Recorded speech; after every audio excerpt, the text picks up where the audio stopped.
আউযু বিল্লাহি মিনাশ শাইতানির রাজিম বিসমিল্লাহির রহমানির রহিম। আমার প্রিয় ভাই বন্ধুরা, আমরা সবাই সংসার, বিত্ত বৈভব, পার্সোনালিটি, আমিত্ব, দুনিয়ার দম্ভ, দুনিয়ার অ্যাচিভমেন্ট এগুলি নিয়ে ব্যস্ত সবাই। হুমড়ে পড়ছি আমরা কিভাবে আমরা দুনিয়া অর্জন করব। কিন্তু আসলে ভাগ্যে আপনার যা আছে আপনার তাই হবে।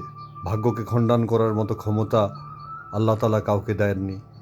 আমরা শুধুই মনের কথায় পেরেশান হচ্ছি, যা আমার ভাগ্যে নেই তাকে ধরতে গিয়েই আমি পেরেশানিতে ভুগছি।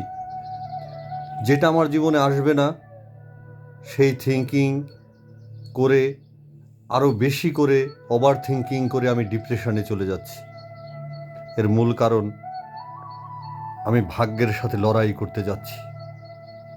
হ্যাঁ, আল্লাহর নাম নিতে হবে, আপনার কিছু করতে হবে, কিন্তু আল্লাহর ইবাদত ছাড়া, আল্লাহর জিকির ছাড়া, আল্লাহর সান্নিধ্য ছাড়া, আল্লাহর দয়া ও করুণা ছাড়া আমি আপনি কখনোই আমরা সফল হতে পারবো না। আল্লাহ তাআলা সূরা আল ইমরানে বলেছেন, কুলিল্লাহুম্মা মালিকাল মুলকি তুতিল মুলকা মান তাশাউ ওয়া তানজিউল মুলকা মিম্মান তাশাউ ওয়া তুইজ্জু মান তাশাউ ওয়া তুযিল্লু মান তাশাউ বিয়াদিকাল খায়রু ইন্নাকা আলা কুল্লি শাইইন কাদির তুলিজুল লাইলা ফিন নাহারি ওয়া তুলিজুন নাহারা ফিল লাইলি ওয়া তুখরিজুল হাইয়া মিনাল মাইয়িতি ওয়া তুখরিজুল মাইয়িতা মিনাল হাই ওয়া তারযুকু মান তাশাউ বিগাইরি হিসাব। এই আয়াত দুটো পড়লে আমাদের কোনো অভিযোগ থাকে না আল্লাহর দিকে। আল্লাহ কোনো মানুষের উপর জুলুম করে না। আমরা নিজেরাই দুনিয়ার বিত্ত বৈভব অর্জন করার জন্য মনের কথায় পেরেশান হয়ে যাচ্ছি।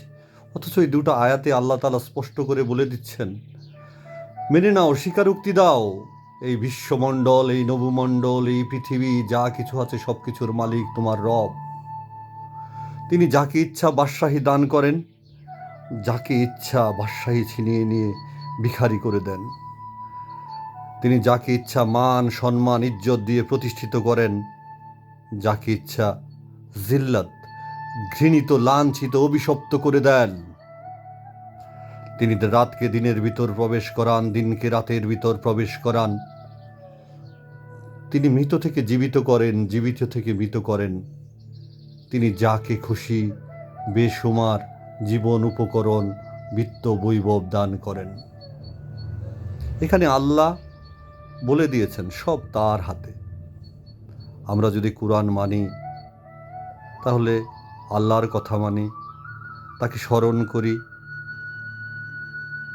বিপদেও আল্লাহর স্মরণে থাকতে হবে, সুখেও আল্লাহর স্মরণে থাকতে হবে।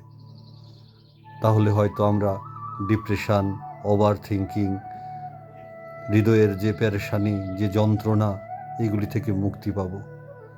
আর না হয়তো আল্লাহর আশ্রয় ছাড়া, তার কাছে আত্মসমর্পণ ছাড়া ঘুরে দেখি না। যারা বিত্তবৈভব কামাই করেছেন, যাদের কিছু নাই, যেদিক সেদিক ছোটাফেরা করি না কেন আমরা, ছুটোছুটি করি না কেন আমরা, আমাদের দ্বারা পেরেশানি অর্জন করা ছাড়া আর কিছুই হবে না। যা কিছু দেবার তা আল্লাহই দেবে।